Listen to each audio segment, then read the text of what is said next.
Hello. I just wanted to make a little announcement. Um, Sorry that we haven't been posting as much as we wanted to on Patreon. I've been a little under the weather.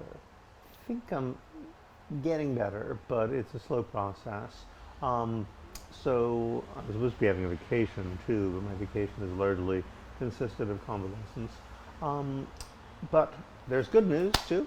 The King's book is basically done, and we really want to thank everybody who helped out with the editing, with translation, with volunteering in different ways, because this really is a collective effort, and we did it. So we'll be sending out copies of that soon. Um, in the meantime, we are thinking about pirates. And this is going to be a lot of fun because one of the things which I think, there are no good children's books about pirates. Nika points this out all the time. Uh, there's lots of books about pirates. Everybody thinks kids should be interested in pirates, and often they are, but it often seems like they're trying to make them as boring and unimaginative as possible. I mean, there's a lot of things about pirates that are really interesting and fun that just don't get into the books. And one of the things about pirates that fascinates me personally, and I have a book about pirates, it's only available now in French for various somewhat silly contractual reasons. It'll come out in English someday. But it's a scholarly book. Now, this book that we're going to start doing, this book is a little different. But it starts especially with the idea of stories, because a lot of acting in history means not just acting, but acting in such a way that you kind of set up the story that people are going to say about you afterwards. In fact, one of my very first book that I wrote was about this village in Madagascar. One of the great themes is that political action is acting in such a way that it will be represented to people afterwards.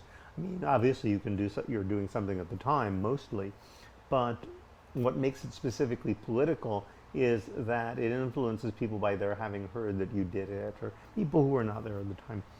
So there's a manipulation of stories, but generally speaking, like a king goes off and everything he does is there are stories told about it, but he doesn't tell the stories, right? You need somebody, so you're trying to act in such a way that other people will tell stories in the way that you want them to. And of course, the whole thing gets out of control. Now, the interesting thing about pirates is that they were rebels. I mean, pirates are basically outlaws in the sense that anybody had the right to kill them. They were usually mutineers. I'm distinguishing here between pirates and privateers, right?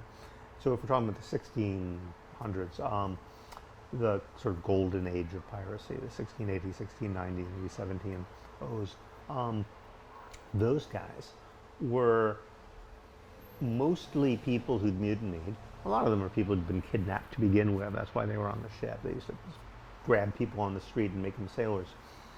So the guys who'd been kidnapped rose up against the oppressive captain, but they knew that by doing that, there's basically no place they could go. They were wanted everywhere, and there were all these mutual agreements.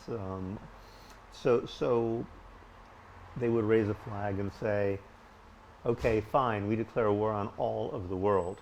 And in fact, that's what the pirate flag meant. The Jolly Roger, it was a skull with an hourglass, usually. And the hourglass implied, it's just a matter of time. It's not like you're going to die. It's like, we're going to die, but we don't care. We're the living dead.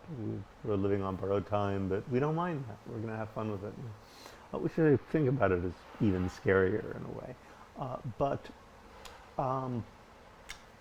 in keeping themselves alive, which they often did manage to do, a lot of them ended up retiring to Madagascar, actually, and their descendants are still there. I knew some of them when I was in Madagascar 20 years ago. They managed to do it by the manipulation of stories. They actually managed to convince people there was a pirate kingdom in Madagascar, for example, which was sending out phony ambassadors all over Europe, and I think Peter the Great tried to send a couple of ships to support them. They made alliances. They were basically amazing scam artists, and they were constantly telling these crazy stories both to scare people and entrance people about utopian experiments, about terrible, terrible acts of violence. And to this day, it's almost impossible to know what's true. But they were so good at what they did as the arts of propaganda that we're still telling those stories now. So in a way, that's the story that I want to tell. How it is these essentially ordinary people, I mean, they're just guys they grabbed off the street, put in an extraordinary situation, became these geniuses of narrative who managed to change our entire shape of history and what's possible in it, and tell these stories so compelling we're still telling them just as a way to survive.